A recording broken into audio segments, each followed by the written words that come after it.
कृष्णा कृष्णा हरे हरे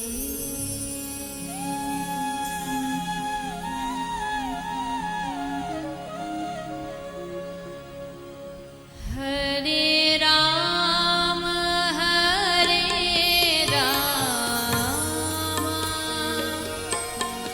राम राम हरे हरे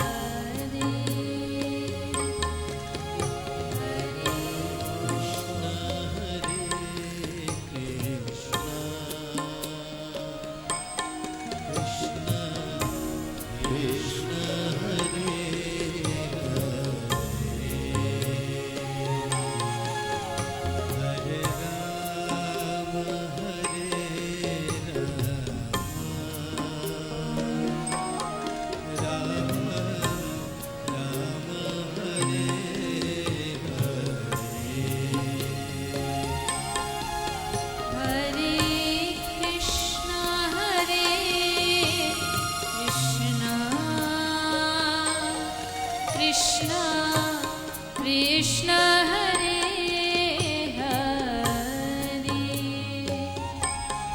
हरे राम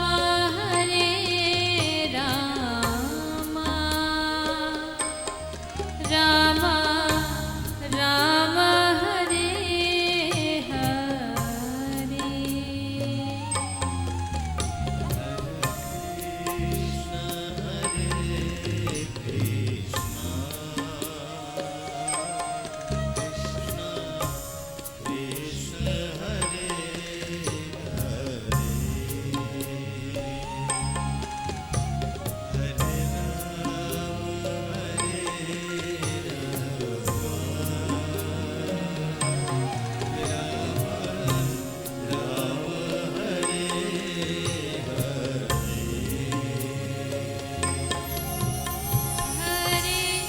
कृष्णा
श्रीमद्भागवत महापुराण की, श्री सद्गुरुदेव भगवान की, श्री गौ माता की जय।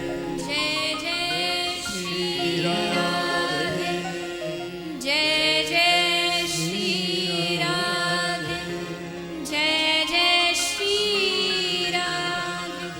निताई गौर हरि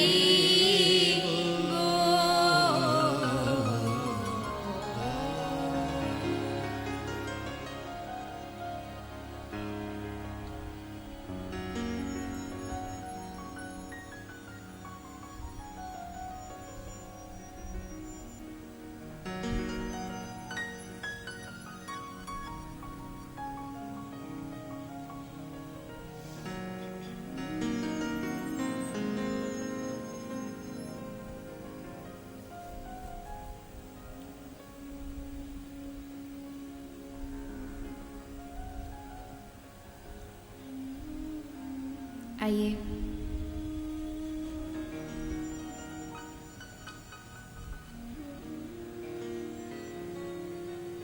चित सार सिंधु सर्वस्व भगवान श्री राधा गोविंद के चरण कमलों का ध्यान करते हुए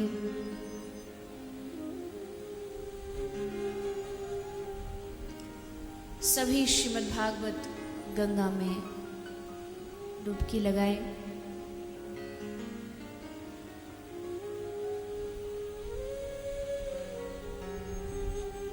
सभी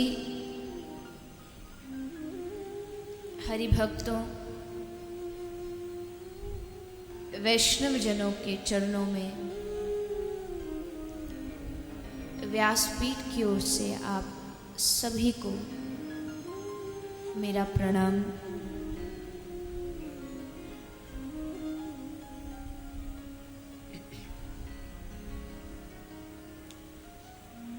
आज कथा के द्वितीय दिवस में आप हम सब प्रवेश कर रहे हैं।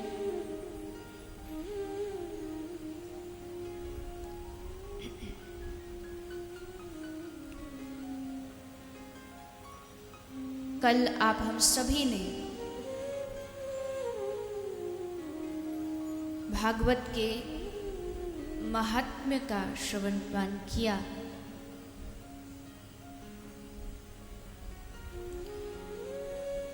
कि जिस श्रीमद् भागवत की महिमा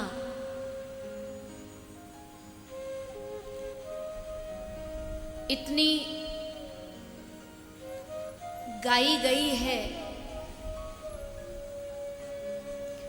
उस श्रीमद् भागवत के श्रवण का क्या लाभ है।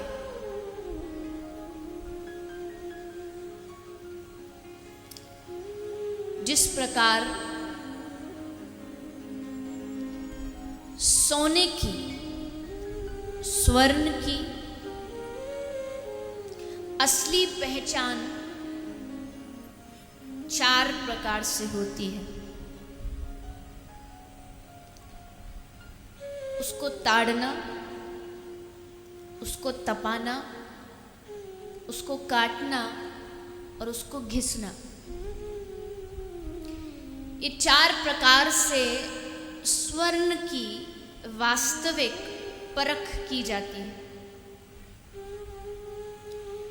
वैसे ही अगर आपको किसी व्यक्ति के चरित्र की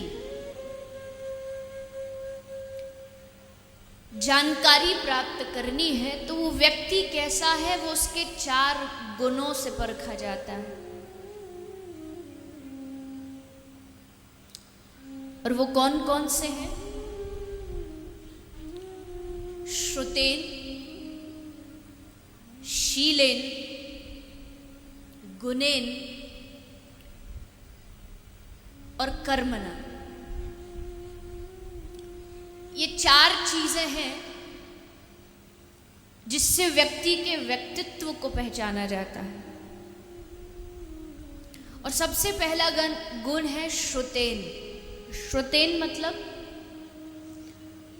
वो सुनता क्या है, ये उसकी सबसे पहली परख है। वो क्या सुनता है। एक व्यक्ति है जिसको संसारिक विषयों को सुनने में बड़ा रस लगता है,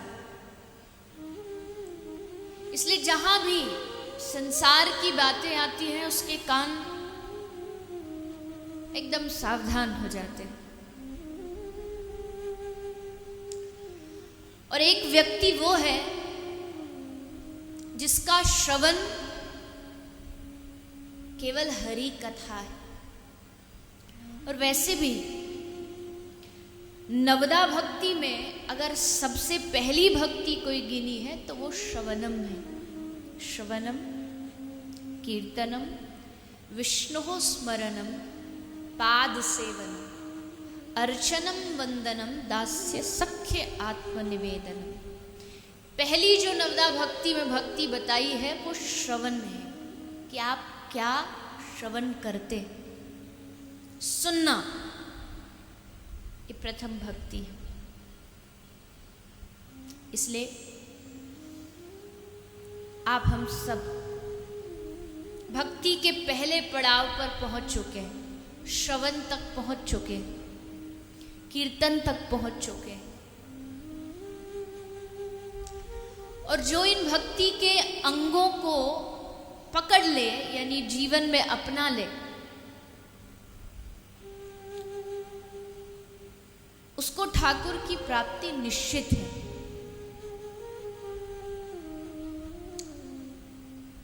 हाँ, श्रवण की प्रक्रिया जो है वो थोड़ी सी धीमी है।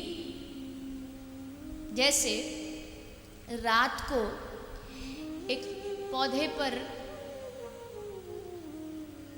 कोई कली खिलती है, शाम रात्रि को वो कली होती है, लेकिन धीरे धीरे धीरे पूरी रात उसका प्रोसेस चलता है, और जब सुबह होती है तो वो कली एक पुष्प के रूप में खिल के बाहर आ जाती है। लेकिन कली को पुष्प बनने में एक पूरी रात लगती है। प्रक्रिया धीमे धीमे आगे बढ़ती है। उस कली को कोई एक झटके में या एक क्षण में पुष्प नहीं बना सकता, उसकी एक प्रक्रिया है, वो धीरे धीरे बढ़ेगी। वैसे ही सत्संग है।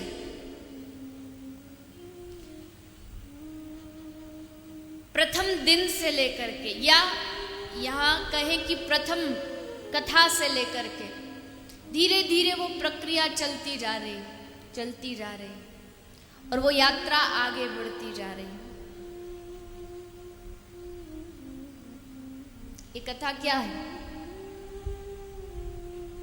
एक यात्रा है। इसलिए आपने देखा भी होगा, ये सामने जो नीचे बोर्ड लगा है इस पर लिखा है संकीर्तन यात्रा। और मालूम है ये राइटिंग किसकी है? किसकी है? नहीं पता?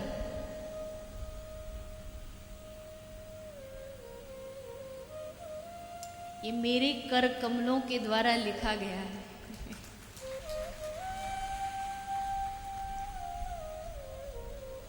कोई बड़ाई करता ना कि आप श्री के कर कमलों के द्वारा रचित, तो कोई ना करे तो चलो अपनी बड़ाई खुद ही कर ले।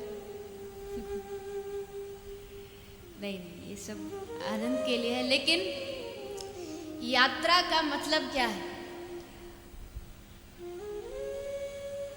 हमारे जो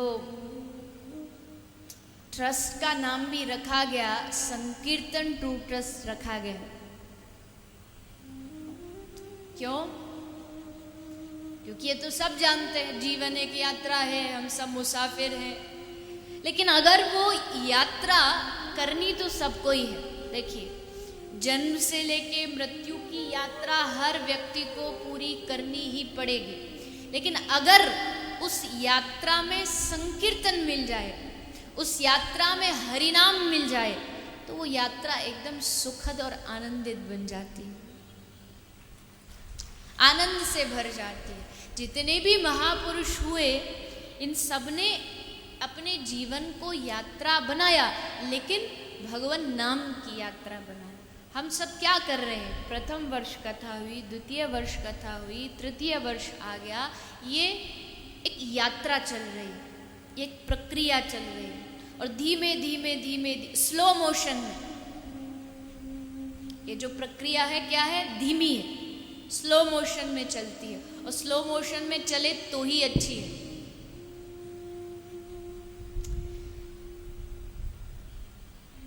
धीरे धीरे धीरे धीरे सुनते रहे, गाते रहे, वेद क्या करते हैं? गाते हैं। गावत वेद पुराण अष्टदश। ज्ञान मिले न मिले बस गाते रहिए।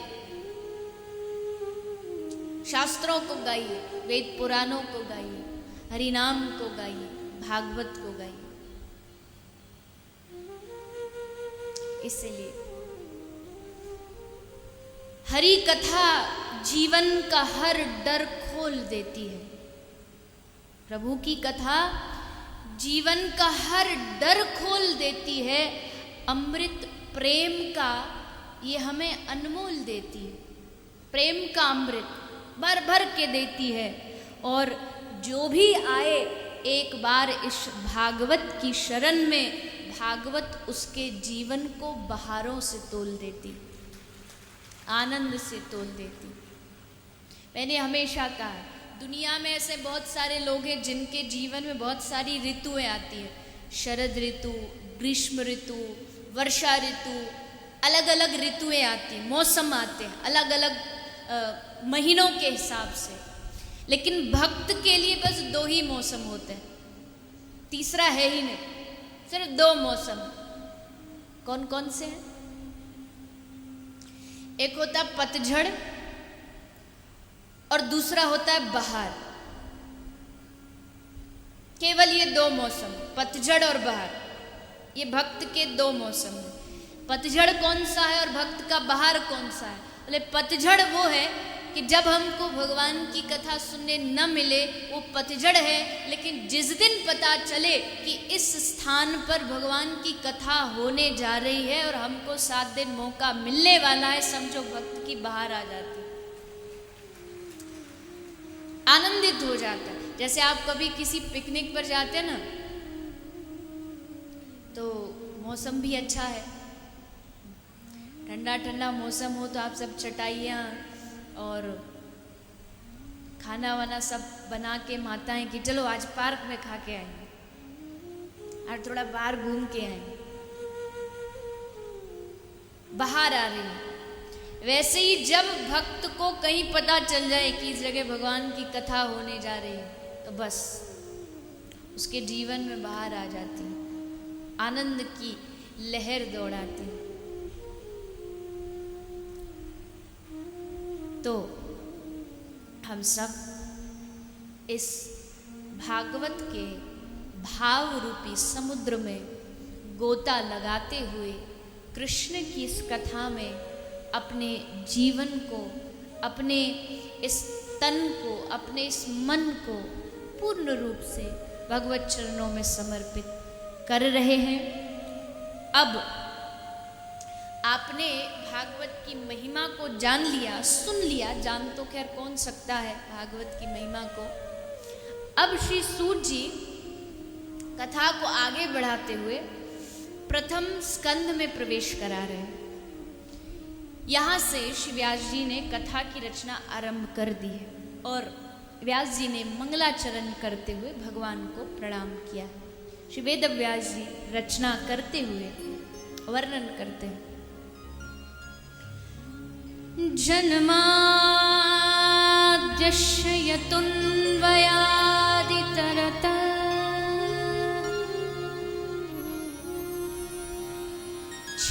चार्थेषु भिग्गस्वरा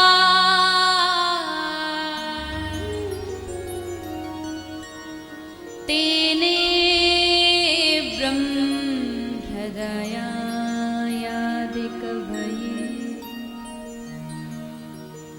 मोहयन्ति यत्सूरयः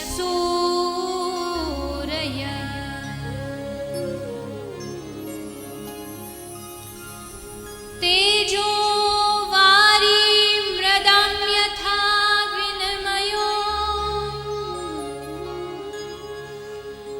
यत्र त्रिसर्गो मृषा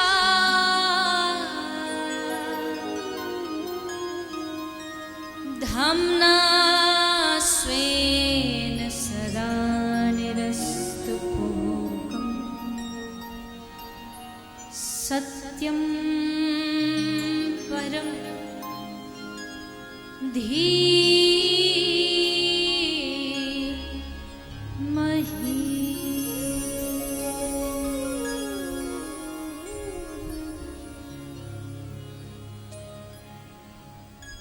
जब भी कोई किसी भी ग्रंथ का मंगलाचरण होता है तो एक परंपरा जैसी बनी हुई है। सबसे पहले गणेश जी की वंदना की जाती है। स्वस्ति श्री गणेशाय नमः, गणेश जी को प्रणाम, क्योंकि प्रथम पूज्य है। उसके बाद उस गणपति जी का पूजन करने के बाद सरस्वती जी को नमन किया जाता है। श्री सरस्वती नमः। सरस्वती जी को प्रणाम करने के बाद फिर गुरु को याद किया जाता है। श्री गुरुभ्यो नमः। और उसके बाद फिर जो भी जिस भी परंपरा को मानने वाला है वो अपने परंपरा इष्ट के चरणों में प्रणाम करता है। लेकिन व्यास जी ने इस चलती आ रही परंपरा को तोड़ दिया। व्यास जी ने ना तो गणपति जी की वंदना की, ना सरस्वती जी की, ना गुरु की, ना कृष्ण की, किसी की नहीं की। एक झटके में परंपरा तोड़ दी गई। लेकिन उस परंपरा को तोड़ने के पीछे एक बहुत गंभीर सोच थी, बहुत अच्छा विचार था। और वो विचार ये था कि हमारा जो धर्म है वो कहीं ना कहीं किसी ना किसी चीजों से बट रहा है। गणपति जी आए तो सरस्वती भी आनी चाहिए, सरस्वती आई तो हमारे इष्ट कृष्ण भी आने चाहिए, कृष्ण आए तो तुम्हारे इष्ट राम भी आने चाहिए। अब गिनते गिनते अगर ऐसे ही मंगलाचरण करोगे तो 33 कोटि देवताओं तो सनातन धर्म में है ही, एक ग्रंथ तो केवल और केवल मंगलाचरण में ही निकल सकता। इन सबको प्रणाम करते करते व्यास जी ने सोचा कि कब तक सबको प्रणाम करेंगे, और इनको प्रणाम करें तो ये देवता नाराज, इनको छोड़ दे तो ये देवता नाराज, क्योंकि देवताओं में ये द्वेष वृत्ति बहुत होती है। और ये कहने दे कि मनुष्यों से ज्यादा होती है। हमारा सम्मान नहीं किया, कैसे नहीं किया, और बस फिर प्रकोप चालू। इसलिए व्यास जी ने सोचा कि देवताओं की वंदना नहीं की जाए। अब बारी आई कि चलो देवताओं की नहीं करें तो भगवान की किसकी करें? राम की करें, कृष्ण की करें, नरसिंह की करें, वामन की करें, किसकी करें? फिर मन में आया कि जिसका ग्रंथ है उसकी वंदना करनी चाहिए, और ग्रंथ तो वर्णन तो इसमें विशेष रूप से भगवान के 24 अवतारों का ही है, फिर किसका नाम ले? फिर मन में आया कि नहीं नहीं, व्यास जी ने सोचा विचार किया, अगर कृष्ण लिख दिया तो इस कथा पंडाल में बस जो कृष्ण को मानने वाले वही लोग उपस्थित हो, राम लिख दिया तो राम वाले आएंगे। इसलिए व्यास जी ने सोचा एक ऐसी सोच जिसने सब धर्मों को जोड़ दिया, जिसने सब धर्मों को इकट्ठा कर दिया। और वेद व्यास जी ने बड़े सोच विचार के एक ऐतिहासिक मंगलाचरण लिखते हुए लिख दिया, सत्यम परम धीमहि, जो भगवान सत्य है मैं उसको प्रणाम करता हूँ। चाहे वो हिंदुओं का भगवान हो, चाहे मुस्लिमों का हो, चाहे कृष्णों का हो, जो भगवान सत्य है उसको मैं प्रणाम कर रहा हूं। बड़ी सुंदर चीज लिखी। ऐसा मंगलाचरण आपको किसी ग्रंथ का नहीं मिलेगा जैसा वेद व्यास जी ने भागवत का किया। बड़ा सोच करके, बड़ा विचार। क्यों? क्योंकि व्यास जी जानते, समझिएगा, एक व्यक्ति किसी स्थान पर एक झरना है, बड़ा सुंदर झरना है, वहां एक चित्रकार पहुंच गया, एक नर्तक पहुंच गया और एक गायक पहुंच गया। तीनों लोग वहां पहुंचे और तीनों की रुचि अलग अलग है। एक को चित्र बनाना है, एक को गायन में आनंद है, तो एक को नर्तन में आनंद है। अब तीनों बैठे हैं झरने के किनारे। अब झरने को देख रहे हैं तीनों बैठ करके, उसकी सुंदरता को बड़े ध्यान से देख रहे हैं। तो जब उस झरने को देखेंगे, चित्रकार के मन में क्या आएगा उस झरने को देख करके? आप बताइए, चलिए क्या आएगा? 2 साल में इतने तो आप परफेक्ट हो ही गए हैं कि सब प्रश्नों का उत्तर दे सके। झरना दिख रहा है, चित्रकार बस उसे देख रहा है। एक सर्जक के दिमाग से विचार करिएगा, क्या करेगा वो? क्या करेगा? नाचेगा, गाएगा, कविता लिखेगा? नहीं, वो उस झरने का चित्र बनाएगा, क्योंकि वो उसकी रुचि, वो उसका आनंद है। झरने को देख के ये चित्रकार चित्र बनाएगा, उसी झरने को देख करके गायक आनंदित होगा और एक बढ़िया राग गाएगा, सुंदर गीत गाएगा, संगीत का प्रागट्य होगा। और उसी झरने के किनारे बैठ करके वो नर्तक इतना आनंदित हो जाएगा प्रकृति को देख के कि पग में घुंघरू बांध करके नर्तन आरंभ कर दे, नाचने लगेगा, रिझाने लगेगा। उस झरने को देख के नर्तक गाएगा नहीं और गायक नाचेगा नहीं, चित्रकार नाचेगा नहीं और गायक चित्र बनाएगा नहीं। झरना एक है, लेकिन सबकी रुचि अलग अलग, सबका स्वभाव अलग अलग होने के कारण सब अपना उस झरने का अलग अलग रूप बनाएंगे। एक तत्व को देख करके अलग अलग रुचि होने के कारण सबकी प्रथा भी भिन्न हो जाती है। वैसे ही तत्व एक है, परमात्मा एक है, लेकिन सबकी रुचि भिन्न भिन्न होने के कारण कोई उसको राम मानने लगा, कोई उसको कृष्ण मानने लगा, किसी को उसमें अल्लाह दिखने लगा, किसी को उसमें गुरु ग्रंथ साहिब दिखने लगे। सबकी रुचि भिन्न है, लेकिन तत्व तो एक है, सरोवर तो एक है, झरना तो एक है। कबीरदास जी ने बड़ी सुंदर बात कही कि कबीरा कुआं एक है और पनिहारी अनेक, बर्तन सबके न्यारे भये पर पानी सब में एक। जल तो सब में बराबर है।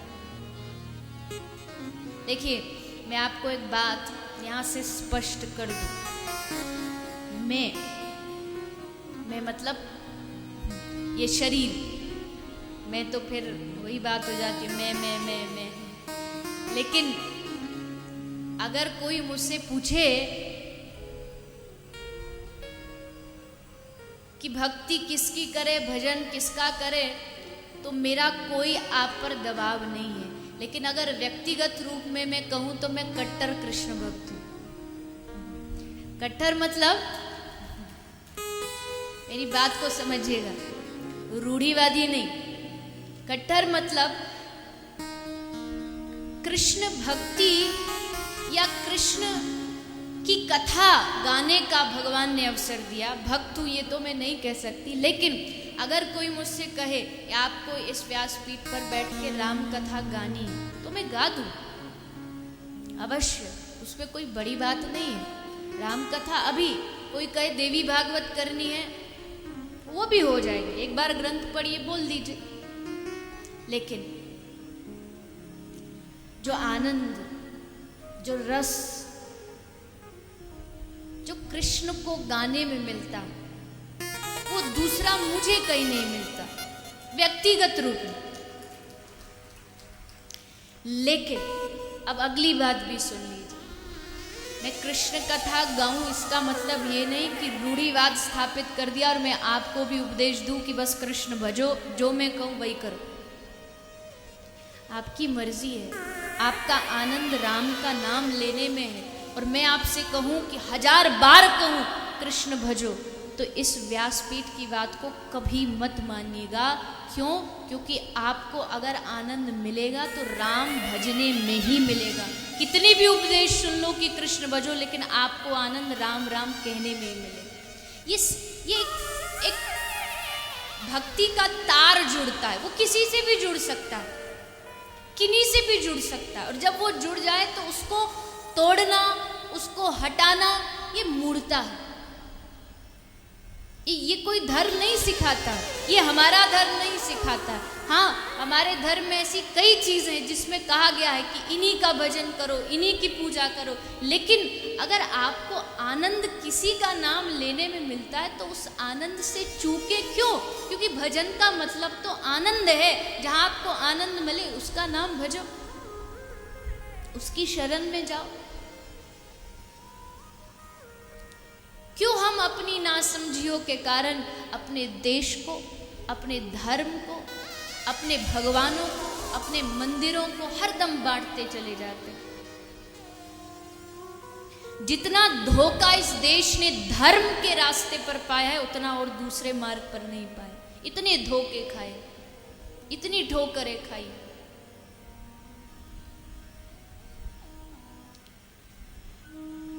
हिंदू भी मजे में है, मुस्लिम भी मजे में, बस एक इंसान परेशान है यहां भी और वहां भी। बाकी तथाकथित जो आप अपने आप को धर्म के नाम का ठेकेदार या रखवाला कहते हैं, मैंने कहीं एक बड़ी सुंदर लाइन पढ़ी थी और बात बड़ी अच्छी है कि एक किताब घर में, मीन्स लाइब्रेरी में, एक किताब घर में पढ़ी गीता और कुरान आपस में कभी नहीं लड़ते, और जो इनके लिए लड़ते हैं वो इनको कभी नहीं पढ़ते, कभी नहीं पढ़ते। खूब धर्म पर उपदेश दे देंगे, धर्म पर विचार दे देंगे, लेकिन अपने धर्म ग्रंथ को कभी नहीं पढ़ते और उनके लिए आपस में लड़ रहे, उनके लिए आपस में झगड़ा कर रहे। किसी ने कहा कि साहब, इंसानियत सीखनी हो तो ब्लड बैंक से सीखिए, जहाँ किसी की बोतल पर किसी का मजहब नहीं लिखा होता। वो रक्त रक्त है, चाहे हिंदू का हो, चाहे मुस्लिम का हो, चाहे राम को भजने वाला हो, चाहे देवी को भजने वाला हो, रक्त रक्त है। वहाँ किसी का मजहब का लेबल नहीं लगा होता, क्योंकि वहाँ इंसानियत दिखाई देती है। उस इंसानियत को हम क्यों ना मानें, हम क्यों ना भजें?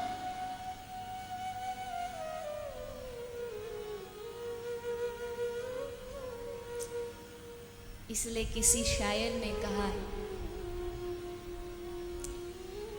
सब में तू है न दूसरा कोई, सब में तू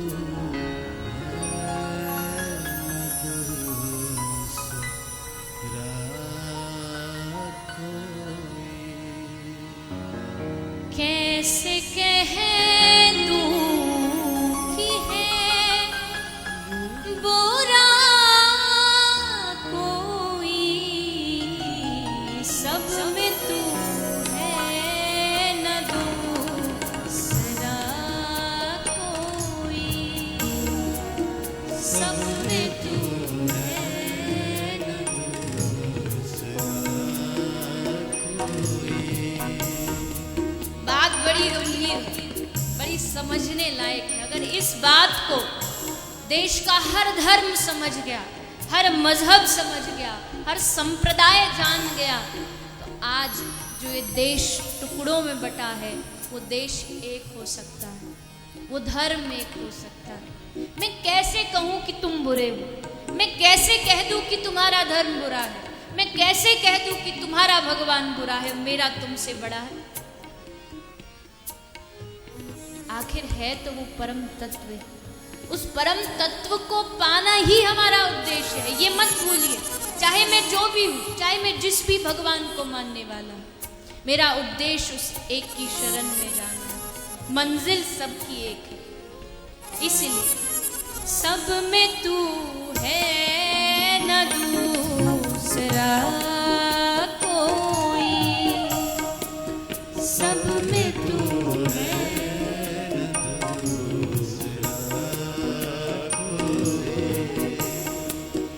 कैसे कह दूं कि है बुरा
सब में तू है न दूसरा।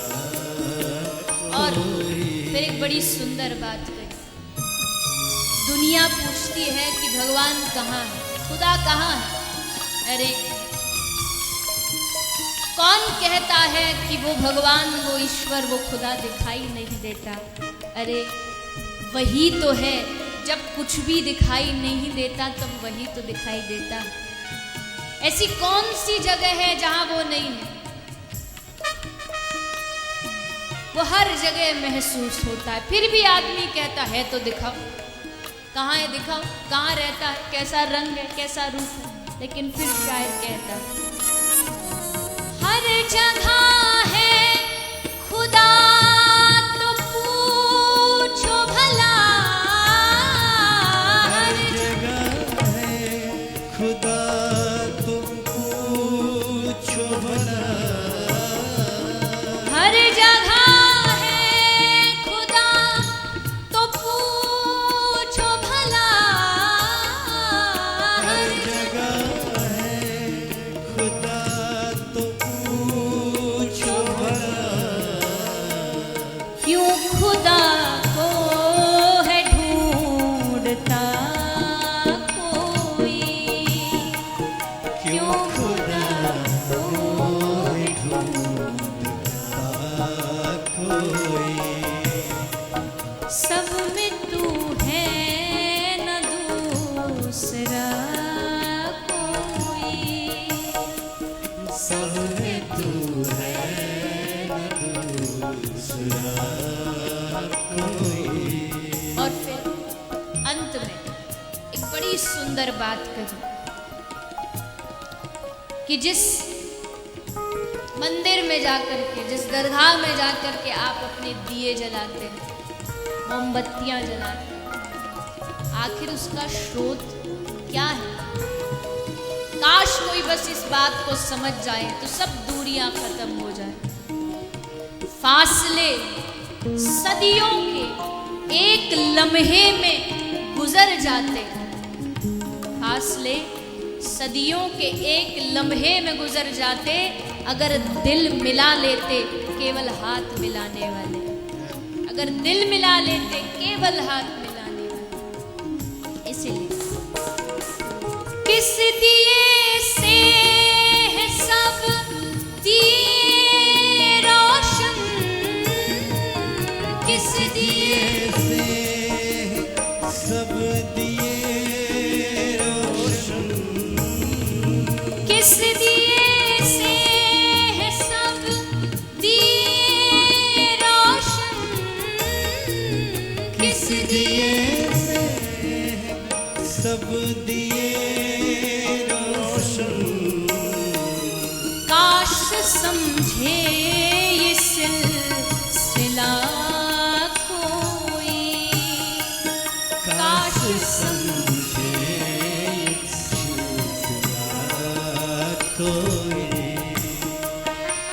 कैसे कह दूं कि है गोरा कोई, सब में तू है न दूसरा कोई, सब में तू है न दूसरा कोई, सब में तू है न दूसरा कोई, सब में तू है न दूसरा कोई।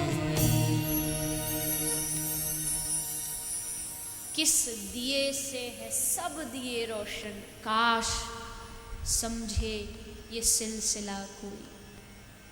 मैं आपको आपके धर्म से भटकने के लिए नहीं कह रही, मैं आपको अपने भगवान से विश्वास हटा के किसी दूसरे भगवान पर श्रद्धा विश्वास जमाने के लिए भी इस व्यासपीठ का उद्देश्य नहीं है। लेकिन हाँ, इतनी प्रार्थना ज़रूर है कि इस दुनिया में जहाँ भी जिस स्थान पर भी किसी धर्म में भी कोई अच्छा सत्कार्य हो रहा हो, कोई अच्छे विचार आ रहे हो, तो उसको अपनाने में कभी शर्म नहीं करनी चाहिए कि इस धर्म का है तो कैसे अपनाएं।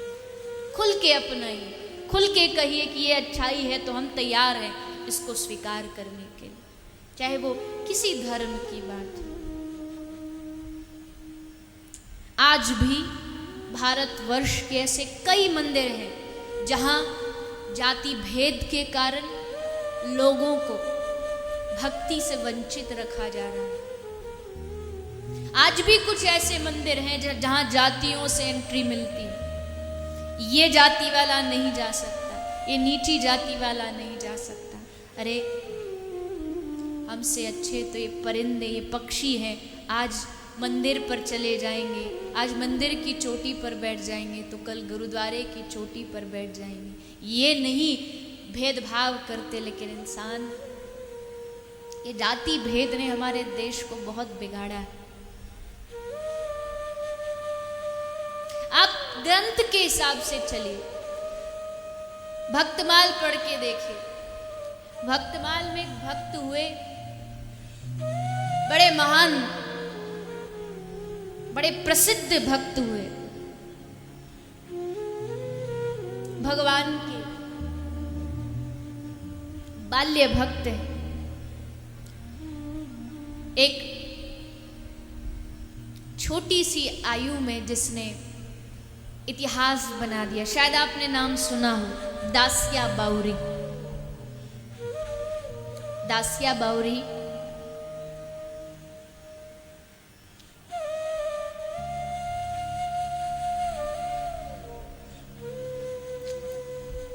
महाराज श्री का कथा में आगमन, सभी भक्तों द्वारा महाराज श्री का कोटि कोटि अभिनंदन।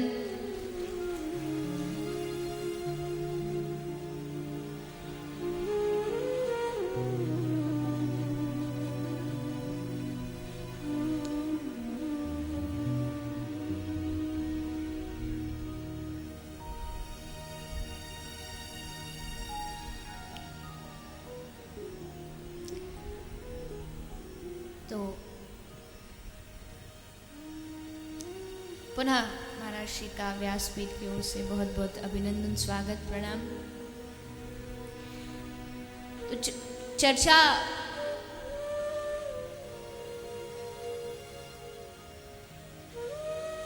चल रही थी। दासिया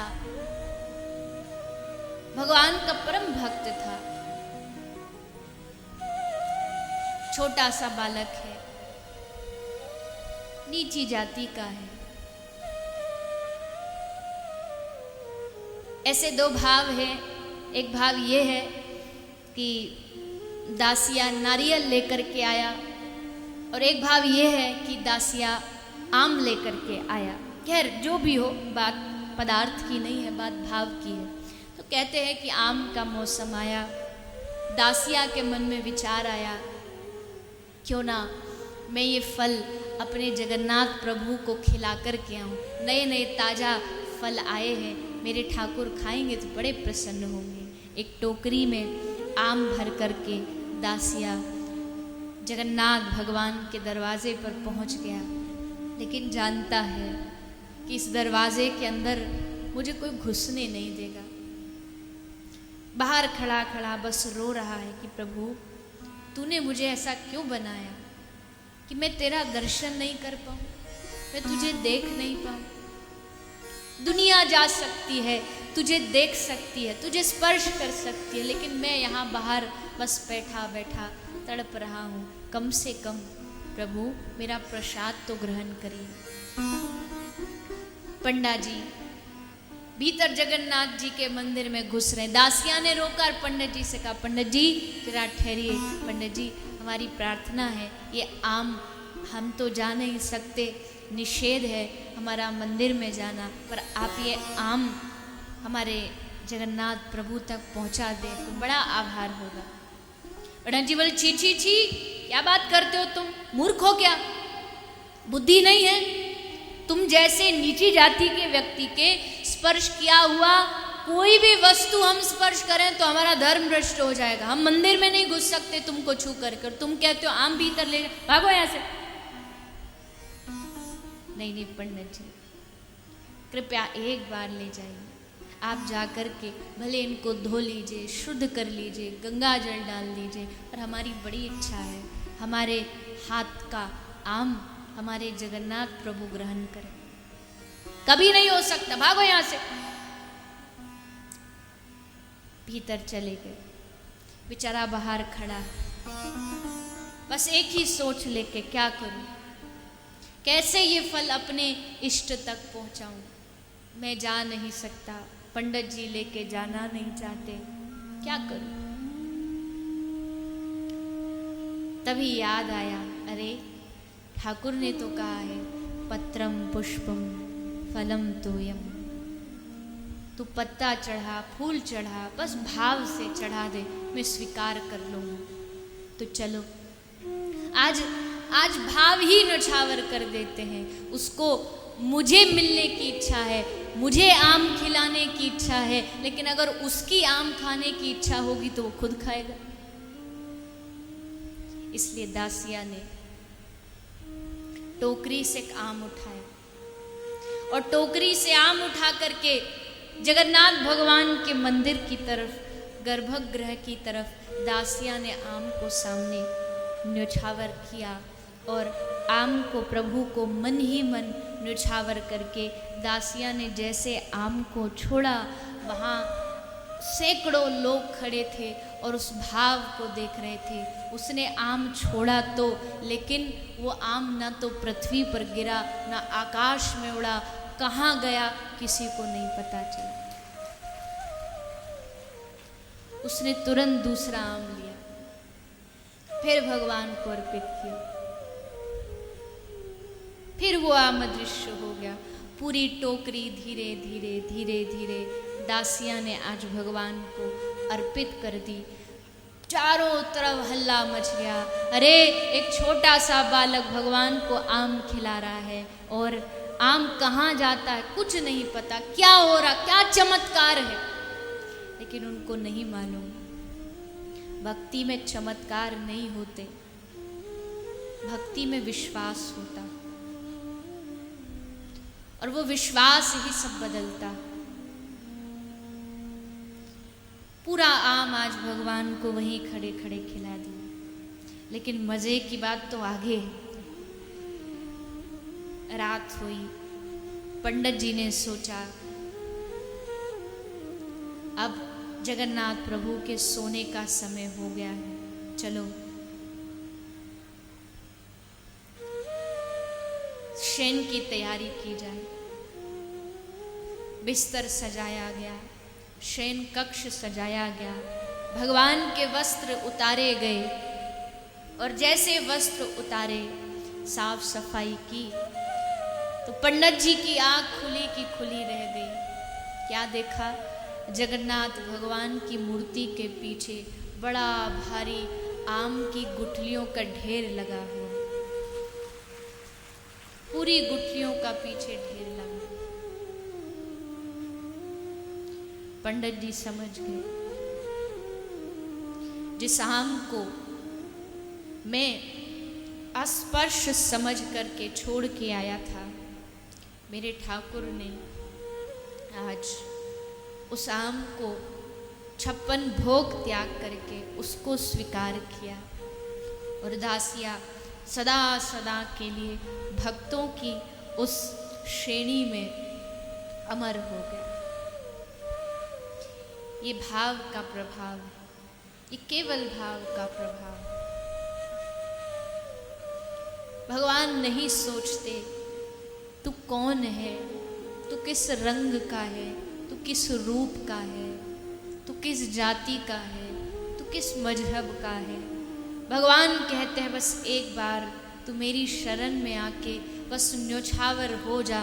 तू न्योछावर होगा तो मैं तेरे लिए न्योछावर हो जाऊंगा। भक्त वत्सल इनका नाम ऐसे ही नहीं पड़ा।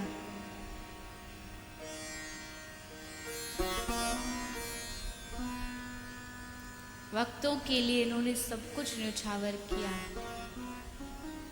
इसलिए भूल जाइए तुम कौन हो, तुम कैसे हो। भक्ति का अधिकार हर जीव को, हर जीव को। और उसको भगवान ध्यान में नहीं रखते तो फिर हम जैसे लोगों की क्या औकात है कि हम बंटवारा करें कि तुम अधिकारी भक्ति के हो और तुम नहीं हो। प्रेम का अधिकार सबको। हाँ, पूजा में नियम हो सकता है, पूजा में नियम हो सकता है, लेकिन प्रेम में कोई नियम नहीं होता है। प्रेम में कोई रुकावट नहीं होती, कोई बाधा नहीं होती।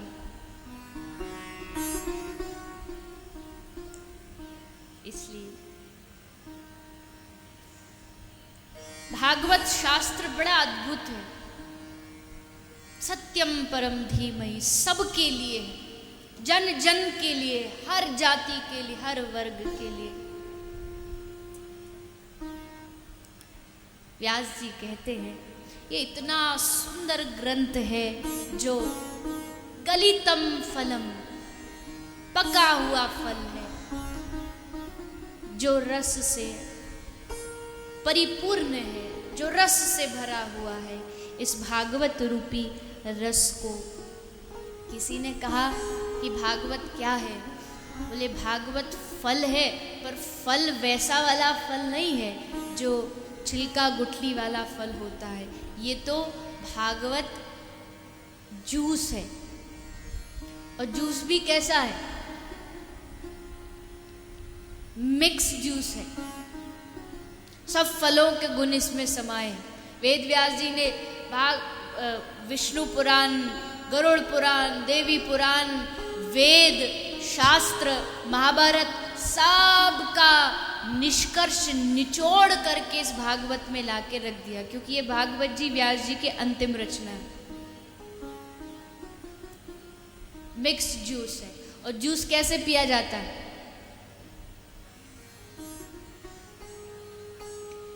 आनंद लेके पिया जाता है, एक एक घूंट पिया जाता है। ऐसे नहीं कि गिलास लिया और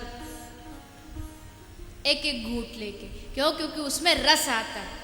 एक घूंट पिएंगे, फिर रस आएगा, फिर रुक के फिर पिएंगे, रस आएगा। तो वैसे ही भागवत है। कल कहा था ना कि चाहें तो भगवान इस कथा में भी विमान भेज सकते हैं, लेकिन भगवान से कहिए हमें अभी विमान चाहिए नहीं, क्योंकि अभी हमें घूंट घूंट भर के इस रस को पीते रहना है। 3 घूंट तो पी चुके, ये तीसरा घूंट चल रहा है। अब एक बार में ही पी जाओगे तो क्या आनंद आने वाला? आनंद तो तब आएगा पहले एक घूंट पी के थोड़ा गिलास रख दो, फिर थोड़ा बातें कर लो, फिर थोड़ी भूख लगी फिर पी लो। धीरे धीरे उसको पियो, उसका स्वाद, उसका आनंद फिर अद्भुत होगा।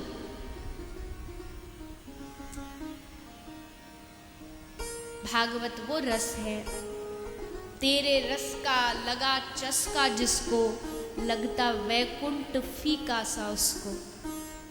जिसको तेरे इस कथा का रस का चढ़ जाए। देखिए, दुनिया में कई प्रकार के शौक होते हैं। किसी को ताश खेलने का शौक होता है, किसी को बीड़ी पीने का शौक होता है, किसी को नई नई फिल्म देखने का शौक होता है, किसी को निकाली जेब से फाड़ी पिन्नी। और अब आप उनसे ये भी पूछेंगे ना, भैया तेरा नाम क्या है, तो वो नाम नहीं बता सकता, क्योंकि नाम बताएगा तो किसी को इसी चीज का शौक है, ना कुछ उसमें रस ना कुछ, लेकिन उसी का शौक है। किसी को पीने का शौक है, लेकिन ये सब शौक छोटे पड़ जाते हैं। लेकिन जब गोविंद की, ठाकुर की कृपा होती है और अतैव कृपा होती है, तब जाकर के किसी किसी को भगवान की कथा सुनने का शौक लगता है। उनको शौक लगता है कि अरे वाह, कथा हम श्रवण करेंगे, हम भगवान के सत्संग से जुड़ेंगे, तब ये शौक लगता है। इसलिए भागवत वो परम रस है जिसकी प्राप्ति करके भक्त अपने जीवन को कृतार्थ करता है। श्री व्यास जी वर्णन करते हैं, आगे भगवान नर नारायण को नमस्कार किया गया, धर्म अर्थ काम मोक्ष के विषय में चर्चा की गई। धर्म क्या है, अर्थ क्या है, काम क्या है, मोक्ष क्या है। और इसके उपरांत श्री व्यास जी ने सुखदेव जी का प्रागट्य भगवान श्री वेदव्यास जी के द्वारा कैसे भागवत की रचना हुई, इसका वर्णन करा रहे हैं। आइए उससे पूर्व सभी मिलकर के एक सुंदर भजन गाते हुए आनंद लेंगे और फिर हम सभी बढ़ेंगे सुखदेव जी के प्रागट्य की ओर, उनके जन्म की ओर।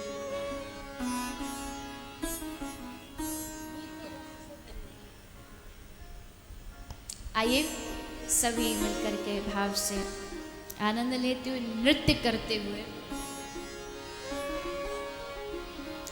आप ही का भजन है तो आपको आनंद भी अधिक आएगा।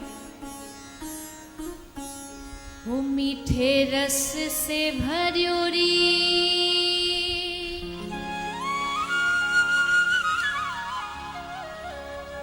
वो मीठे रस से भर्योरी राधा रानी लागे। आगे मने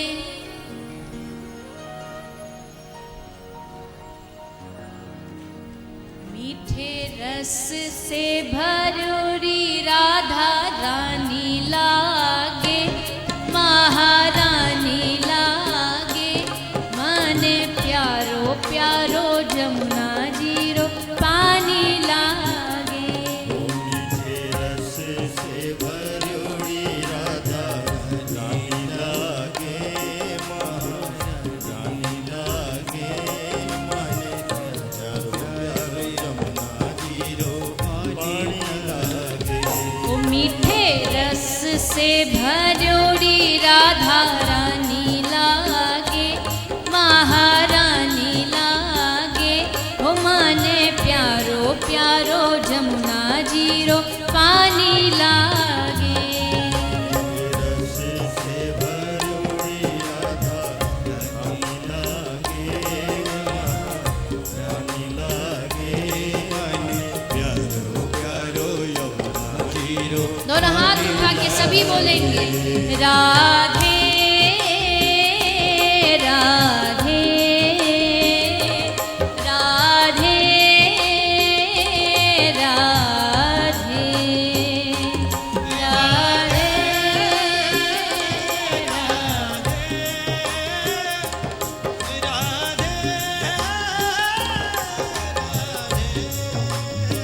श्री राधे राधे राधे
मचावे,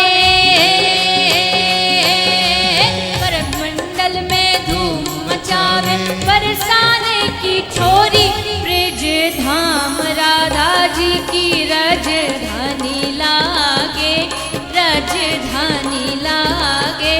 ओ माने प्यारो प्यारो जमुना जीरो पानी लागे, हो ब्रज धाम राधा जी की राजधानी लागे, राजधानी लागे।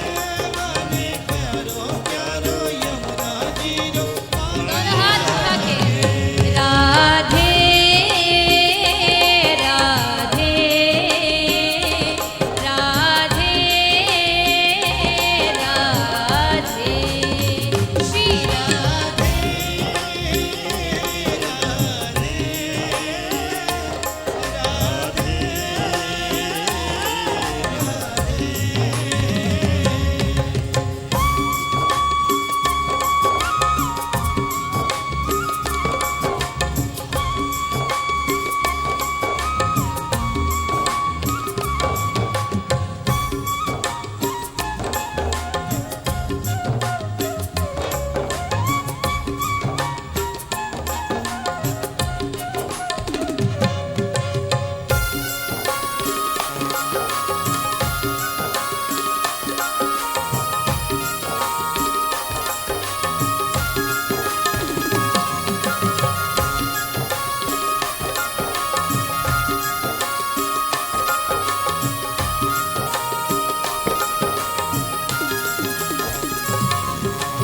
कान्हा नित मुरली में तेरे सुमरे बारंबार, कान्हा नित मुरली में तेरे सुमरे बारंबार। हाँ कान्हा नित मुरली में तेरे सुमरे बारंबार, कान्हा नित मुरली में तेरे सुमरे बारंबार। कोटिन रूप धरे मनमोहन, कोटिन रूप धरे मनमोहन, तो भी न पावे पार रूप रंग की छबीली पटरानी लागे, ओ पटरानी लागे। ओ मन प्यारो प्यारो जमुना जीरो पानी लागे, रंग की छबीली पटरानी लागे, पटरानी लागे। माने प्यारो प्यारो यमुना जीरो पानी लागे। ओ मीठे रस से भरोड़ी राधा रानी लागे, ओ महारानी लागे। ओ माने प्यारो प्यारो जमुना जीरो पानी लागे, रस से भरोड़ी राधा रानी लागे, महारानी लागे। माने प्यारो प्यारो यमुना और हाथ उठा के भाव से राधे राधे राधे राधे श्री राधे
मिश्री अब ना कोई मिठाई ना भावे मन माखन मिश्री अब ना कोई मिठाई। मारी जीवड़िया ने भावन लागी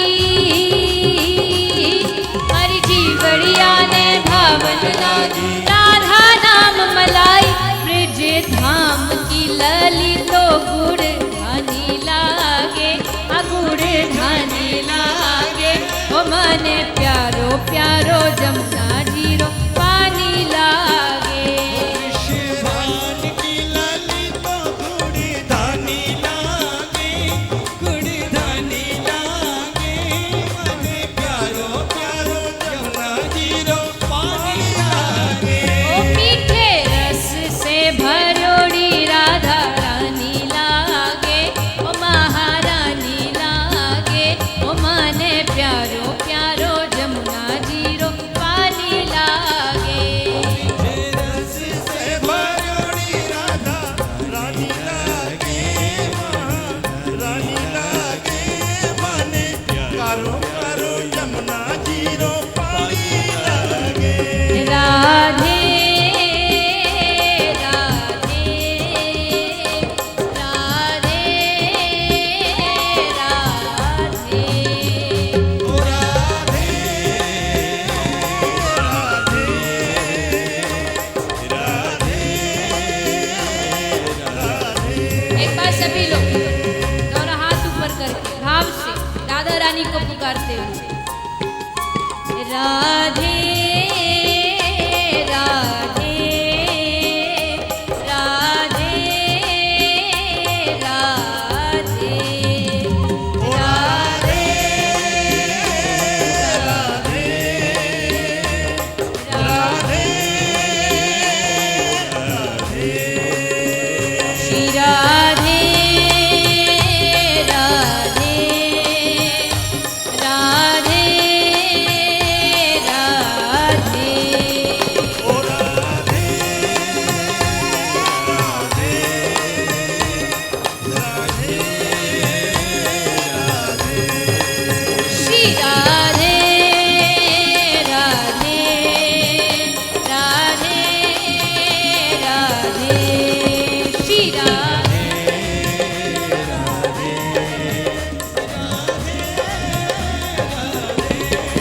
श्री राधे राधे राधे राधे राधे।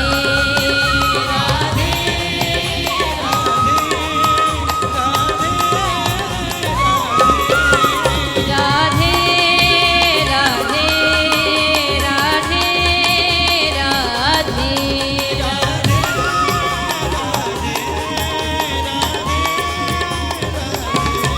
श्री राधे राधे राधे राधे।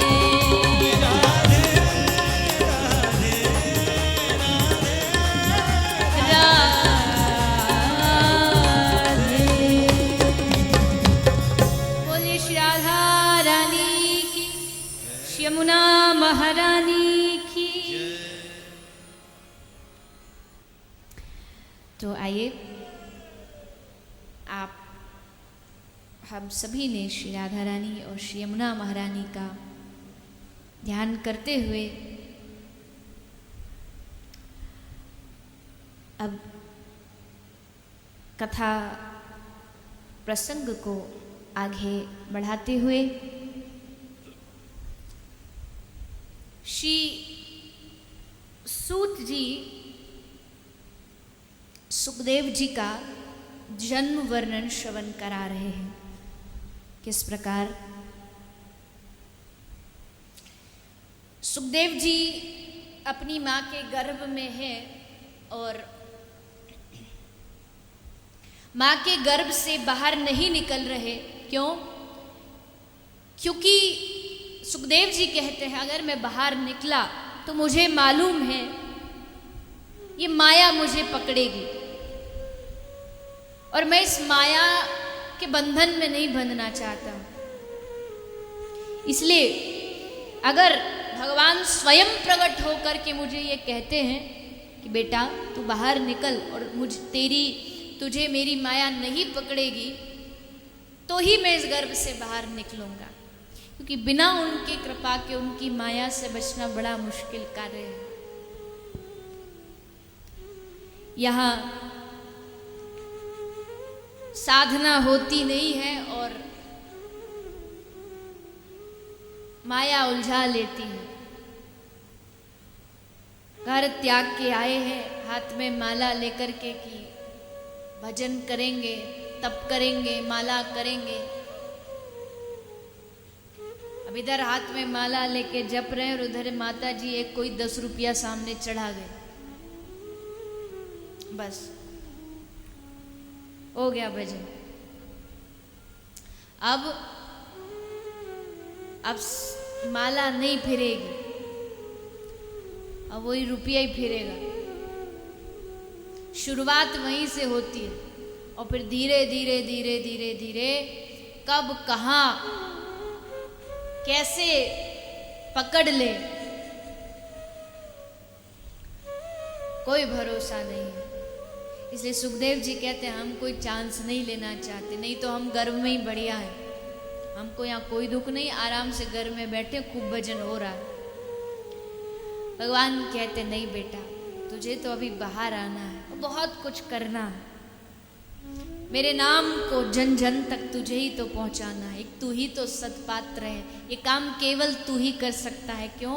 क्योंकि तुझको ही श्री राधा रानी की कृपा प्राप्त है और भागवत वही जन जन तक पहुंचा सकता है जिस पर श्री किशोर की वास्तविक कृपा। सुखदेव जी को प्रथम बार भागवत जो है वो श्री राधा रानी ने ही सिखाई थी गोलोक धाम में। सुख को तोते को दाड़िम बहुत पसंद होता, अनार। तो राधा रानी ने एक हाथ में अनार रखा और एक हाथ में सुखदेव को रखा और एक एक दाना करके उसको खिलाती जा रही है और धीरे धीरे भागवत का पाठ कान में डालती जा रही है। दाड़िम के दाने खाते खाते सुख ने ये कथा स्वयं श्री राधा रानी के मुख से श्रवण की है। क्योंकि कृष्ण स्वयं कहते हैं अगर मैं भी चाहूं, कृष्ण कह रहे हैं कि अगर मैं भी चाहूं तो मैं भी अपनी कथा का गुणगान खुद नहीं कर सकता। ये लक्ष्मी, मैं खुद अपनी कथा का गुणगान नहीं कर सकता। तो लक्ष्मी जी पूछती फिर कौन करेगा? जब आपकी कथा को आप भी नहीं कह सकते तो फिर कौन कहेगा? तो ठाकुर जी कहते हैं कि जिस पर मेरी प्रिया राधा रानी कृपा कर दे वही इस कथा को कह सकता है, वही उसको समझ सकता और सुन सकता है। भगवान ने वादा किया, अरे बेटा तू बाहर आ, हमारी माया तुझे नहीं स्पर्श करेगी, तू आ तो सही एक बार बाहर। ठीक है प्रभु, आपकी आज्ञा है। तो सुखदेव जी बाहर आए और बाहर आते ही जंगल की ओर चले गए, दौड़ पड़े। पीछे पीछे व्यास जी भी दौड़ रहे हैं। हे पुत्र, यम प्रप्रजंतम नुपेतमुपेत कृत्यम द्वैपायनो विरह कातर आजुहावः पुत्रेति तन्मयतया तरवोभिने दुस्तम सर्वभूत हृदयम मुनिमानतोस्मि। पुत्रेति विरह, पुत्र के विरह में हे शुक कहते हुए जा रहे हैं, लेकिन एक न सुनी।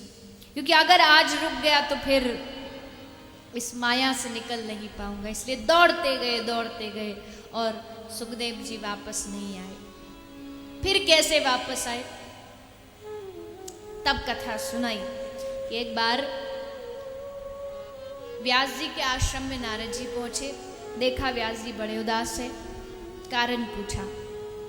व्यास जी ने कहा महाराज बाकी तो सब ठीक है, लेकिन हम समाज की दशा को देख के बड़े दुखी है और आगे आने वाले समय में तो और भी पाप होने वाले हैं। तो उससे बचाने के लिए कौन सा ऐसा ग्रंथ हम रचना करें? क्योंकि अभी तो अपने ग्रंथों से हमको खुद ही संतुष्टि नहीं मिली, तो लोगों को क्या संतुष्टि देंगे?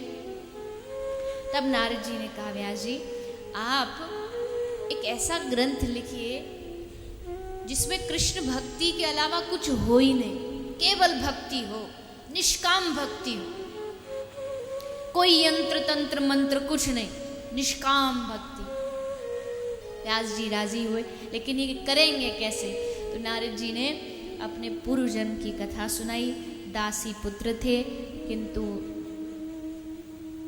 इनकी माँ साधुओं की बड़ी परम भक्त थी और संतों ने इन पर कृपा कर दी और संतों की कृपा से इनको भगवत दर्शन हुआ। क्योंकि संत कृपा तो क्या से क्या कर सकती है, इसको जैसे कोई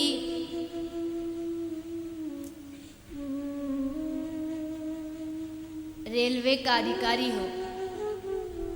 सिंह साहब सुनिएगा, आपके काम की चीज है कि आप भी उसी रेलवे में रहे हैं। कोई रेलवे का अधिकारी हो, कोई टिकट चेकर हो, टीसी हो,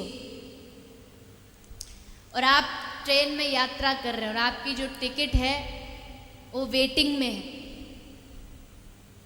और आप वेटिंग में यात्रा करते हैं। वहाँ कोई वो टिकट चेकर आता है चेक करने के लिए, और आप उसको कहते हैं कि साहब वेटिंग में है, कुछ अगर हो सके तो कुछ कर दीजिए। वो देखता है कि चलो कहीं कुछ खाली है, कोई नहीं आया, कोई वेटिंग ख़त्म हो रही है, तो आपकी वेटिंग हुई टिकट को वो कंफर्म कर देता और वो टिकट कंफर्म हो जाती है। अभी थोड़ी देर पहले कहा था कि हम एक यात्रा पर निकले। भगवान हमारी मंजिल है, भगवान के चरणों तक जाना, लेकिन अभी हमारी टिकट कैसी चल रही है?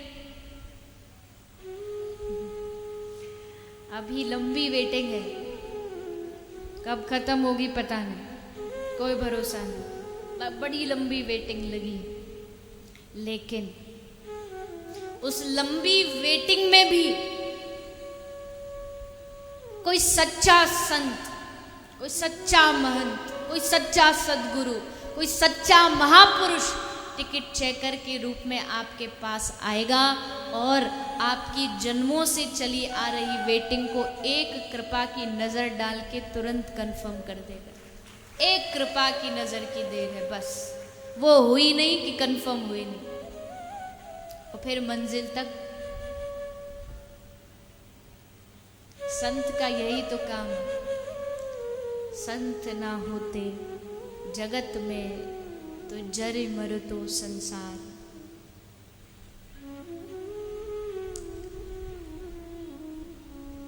कुछ क्षण के साधु संग ने, नारद जी कहते मेरा जीवन बदल दिया। मैं कहाँ कहाँ पड़ा था, कोई ज्ञान नहीं था, लेकिन उन संतों के सानिध्य ने मेरा सब कुछ बदल दिया।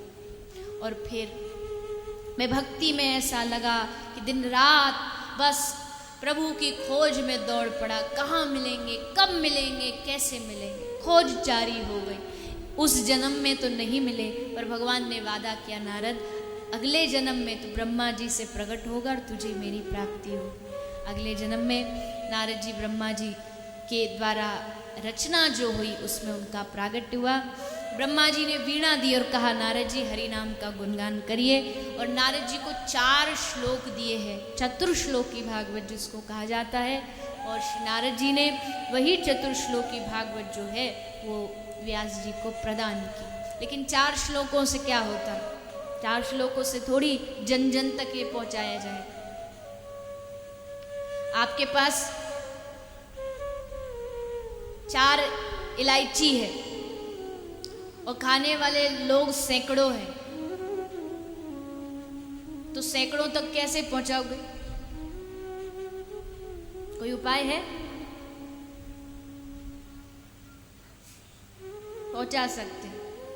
कैसे पहुंचा सकते?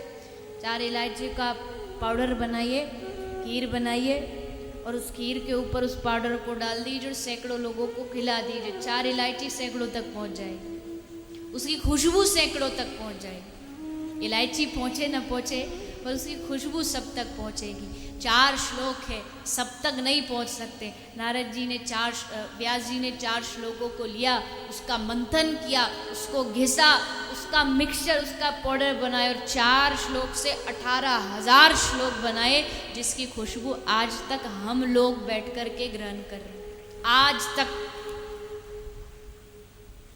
और सदियां भी बीत जाए ना, युग भी बीत जाए, तो भी इस कथा का जो महक है, जो खुशबू है, वो ऐसे ही महकती रहेगी, कभी कम नहीं होने वाली। हम रहें ना रहें, लेकिन कृष्ण की कथा, हरि की कथा दिन ब दिन ऐसे ही बढ़ती रहेगी, गाई जाएगी। व्यास जी ने सोचा कि नारद जी से पूछा, नारद जी हम कर भी पाएंगे कि नहीं? आपने इतना बड़ा काम सौंप तो दिया, मैं कैसे कर पाऊंगा?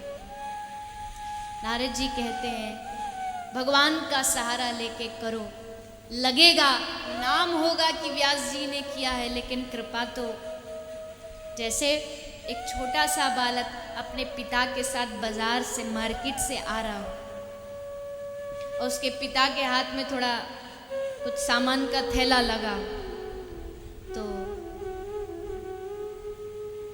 बालक कहता पापा ये मुझे दे दो, मैं लेके चलूंगा। लेकिन पिता जानता है वजन बहुत भारी है, इससे नहीं झेला जाएगा, पर वो जिद पे अड़ा, नहीं नहीं मैं लेके चलूंगा, अब मैं बड़ा हो गया हूं, अब मैं इसको लेके चलूंगा। पिताजी वो समझ गए नहीं मानेगा, थैला उसके हाथ में पकड़ा दिया, लेकिन उसके हाथ में थैला पकड़ाए, लेकिन इधर से चुपके से पिताजी पूरा थैला वजन खुद उठा रहे और उसको कह दिया कि तू हाथ लगा ले। उसने हाथ लगाया, उसको लगा मैं ही उठा रहा। और जब घर पहुंचा तो सबको खुश हो के बता, पता आज मैं ना इतना वजन उठा के लाया था, पापा ने छोड़ दिया, मैंने उठा लिया था। लेकिन वजन तो और उठा रहा था, लेकिन हाथ लगाने के कारण उसको लगा कि हमने कर दिया। वैसे ही कथा सुनाने वाला, कथा सुनने वाला, कथा कराने वाला वो है, वजन उठाने वाला वही है। हम जरा सा हाथ लगा के समझ जाते कि हमने किया है, बाकी किया हमने नहीं है, वजन वो उठा रहा।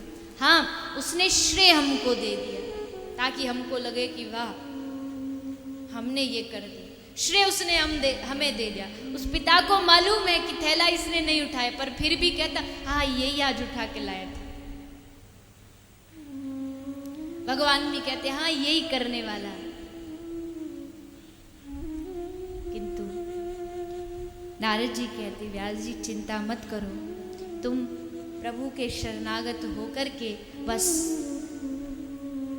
ये रचना कर दो। व्यास जी ने रचना की और ये रचना सुखदेव जी तक पहुंची और फिर सुखदेव जी ने इस कथा को श्री परीक्षित को श्रवण कराया। राजा परीक्षित ने इस कथा को सुना, जो इस कथा के परम श्रोता है। राजा परीक्षित का प्रागट्य कैसे हुआ और राजा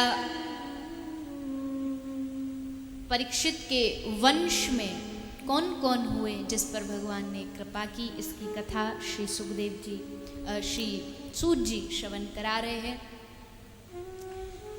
यदा मृगे कौरव शृंजयानां वीरेश्वतो वीर गतिम गतेषु व्रकोदरा विद्ध गदाभिमर्शः भगनो रुदंडे धृतराष्ट्र पुत्र। धृतराष्ट्र के सारे पुत्र मारे गए, वो भी आज अकेला है। देखिए समझने वाली बात है कि गीता अर्जुन ने भी सुनी और गीता धृतराष्ट्र ने भी सुनी। उस गीता को सुन के अर्जुन सब कुछ पा गया और धृतराष्ट्र कुछ नहीं पाया, जबकि गीता वही थी। और जिस गीता को हम पढ़ते हैं या सुनते हैं वो भी वही सुनते हैं जो धृतराष्ट्र को संजय ने सुनाई। क्यों धृतराष्ट्र कुछ नहीं पाया? क्योंकि अर्जुन सबको अपना मानता था और धृतराष्ट्र ने किसी को अपना नहीं माना। इसलिए धृतराष्ट्र कहीं नहीं पहुंच पाया और अर्जुन ने सब कुछ पा लिया। सब पुत्र मारे जा चुके हैं, दुर्योधन की जांग टूट चुकी है। अश्वत्थामा का आगमन हुआ। अश्वत्थामा 5 पांडवों के पुत्रों को मार के लाता है। भगवान अर्जुन के साथ मिलकर के अश्वत्थामा को पकड़ के लाते हैं द्रौपदी के समक्ष। द्रौपदी क्षमा करती है। अश्वत्थामा का अपमानित करके उसको वहां से निकाल दिया गया, लेकिन अश्वत्थामा से ये अपमान सहन नहीं हुआ और पांडवों का जो वंशज है मां उत्तरा के गर्भ में, उस पर ब्रह्मास्त्र का प्रहार किया। माँ उत्तरा के गर्भ में, माँ उत्तरा गर्भवती है, गर्भ में ब्रह्मास्त्र गया। उत्तरा दौड़ी दौड़ी श्री कृष्ण की शरण में पहुंच गई। कृष्ण द्वारिका जा रहे थे, रथ तैयार था, एकदम विराजमान थे। तभी दौड़ी दौड़ी आई और हाथ जोड़ करके प्रणाम करके प्रार्थना की, पाहि पाहि महायोगिन देव देव जगतपते नान्यम त्वद अभयम पश्यत मृत्यु पराशपरम। हे गोविंद मेरी रक्षा करो, मेरी रक्षा करो। भगवान ने उत्तरा के गर्भ में प्रवेश किया और उत्तरा के गर्भ की रक्षा की। राजा परीक्षित जो अपनी माँ के गर्भ में मृत्यु को प्राप्त हुए, उनको पुनः जीवन प्रदान किया। लेकिन किसी ने पूछा कि उत्तरा, तू जब गई थी भगवान के पास तो वहां बड़े बड़े दिग्गज खड़े थे, अर्जुन है,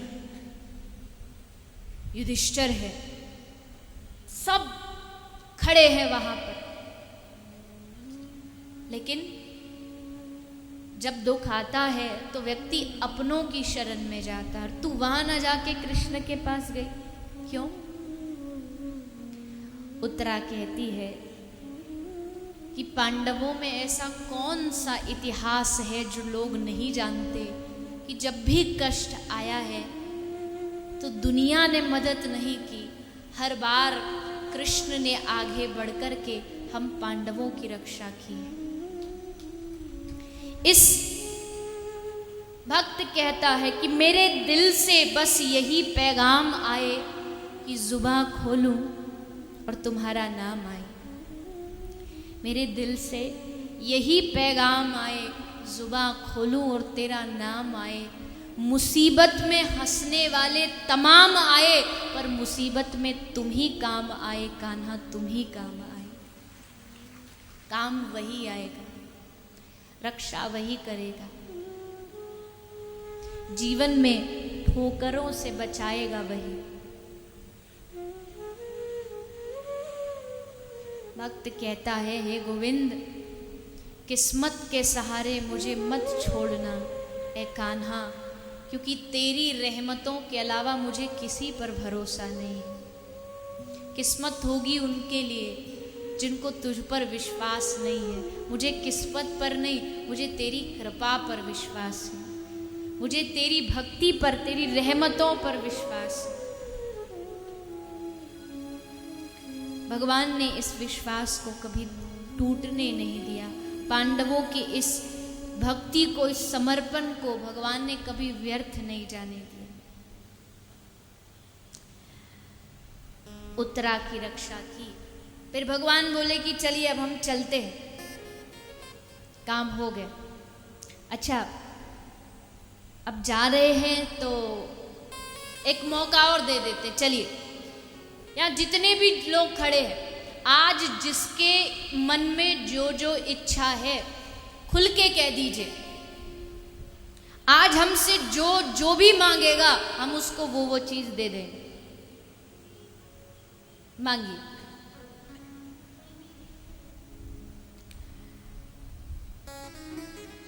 अर्जुन ने सख्य भक्ति मांगी, द्रौपदी ने समर्पण मांगा, युधिष्ठिर ने धर्म में रुचि मांगी, सत्यता के मार्ग पर चलता रहूं। भीष्म ने भक्ति मांगी। उस भीड़ में कहीं कोने में एक महिला खड़ी थी और कृष्ण की नजर सबको छोड़ करके उसी पर पड़ी और आवाज लगाई, अरे बुआ, तू पीछे क्यों खड़ी है, आगे आना। बुआ कुंती डरी सी, सहमी सी, रुदन करती हुई आगे आ गई। भगवान ने पूछा, बुआ क्या हुआ, तू परेशान क्यों है? मैं जा रहा हूं इसलिए, तू एक बार कह दे, मैं यहीं रुक जाऊंगा। बुआ कुंती फिर भी चुप खड़ी। कृष्ण कहते हैं, अरे बुआ, सबने सब कुछ मांगा पर आपने कुछ नहीं मांगा। ये मौका सबको नहीं मिलता है कि भगवान खुद कह रहे हैं कि मांगिए आपको क्या चाहिए। वह आप जो मांगना है मांग लीजिए। मैं कृष्ण ये वादा करता हूं कि मैं अपनी बुआ की इच्छा पूरी करके रहूंगी। बुआ कुंती कहती है, प्रभु मुझे आपसे किसी चीज की मांग नहीं है, पर फिर भी आप कह रहे हैं तो मौका क्यों छोड़ूं, मैं भी मांग लेती हूँ। और बुआ कुंती ने अपनी झोली फैलाई और झोली फैला करके भगवान के सामने खड़ी होकर क्या मांगती है?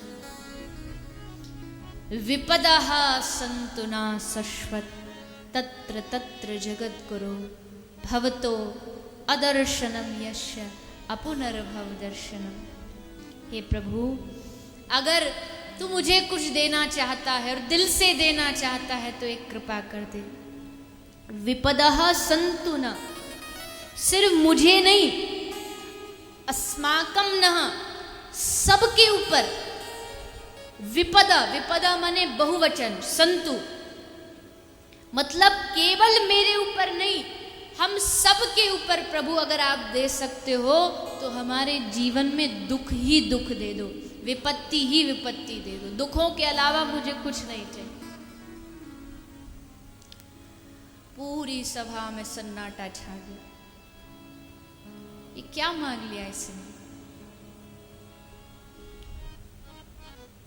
क्या इसके जीवन में दुखों की पहले कमी थी जो ये अब दुख मांग रही है? पर बुआ कुंती बस हाथ जोड़ के यही कहती, प्रभु मेरा जीवन आप दुखों से भर